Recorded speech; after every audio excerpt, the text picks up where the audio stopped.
Good morning mga idol. Sino nakarelate nito na masarap tumira sa ganitong lugar sa probinsya?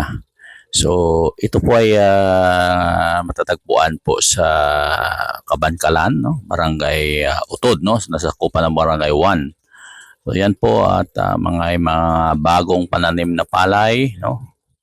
So masarap pag ganito yung panahon dito sa lugar at mainit, walang ulan dahil po ay talagang maganda tingnan yung lugar at fresh, no?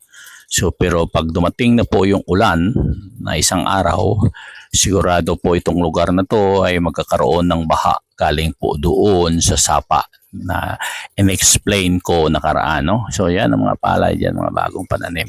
So dapat po sa ating government ng Kabangkalan, suportahan nyo po yung mga small farmers natin dyan na namumuhay, no? Na hindi bahain ang lugar na yan, no? Dahil po ay malalaki-laking produkto din ng palay ang makukuha dyan, no? Especially dyan sa mga small farmers, malaki na rin tulong para sa kanila. So yan po, nakarelate. Sino ba gustong manirahan sa ganitong lugar, no? Masarap, magandang simoy ng hangin at mawawala po yung mga problema mo na iniisip, no? Magmuni-muni. Masarap yung pakiramdam pag dito po kayo sa lugar na to, no? Dahil maraming puno ng kahoy, refresh po yung hangin dito. Yan po kung sino nakarelate at sino po yung pagdating ng panahon na tayo po ay tumatanda, masarap manirahan dito, no? Ito yung mga lugar, marami pang puno. Ayan, mga puno na yan, mga kawayan po yan, no? So sa mga matatanda pala ulit, no? Pag meron kayong uwi ang probinsya, masarap manirahan po dito sa probinsya habang tumatanda na po tayo at magpo-for good na po, no? Kasi sayang ang lupa na to na hindi natin magagamit na dito lang tayo sa Manila naka-stay at alam nyo, crowded na po yung lugar ng Manila, marami na pong tao at polluted na po at matindi po ang traffic. Pero sa itong lugar ay masarap manirahan dito.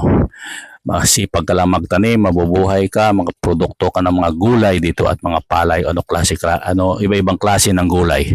Yan po ang area, no?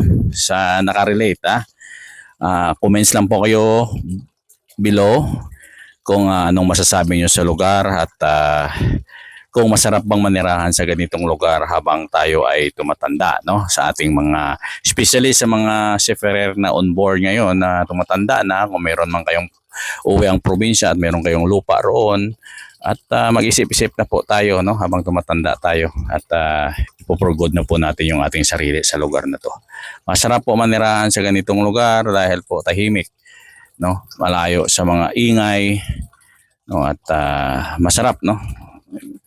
Talagang preska yung hangin dito. Yan lang po mga idol ang aking explanation dito sa ating sa probinsya ng Barangay 1, Utod. Nasakupan po ito ng syudad ng Kabangkalan.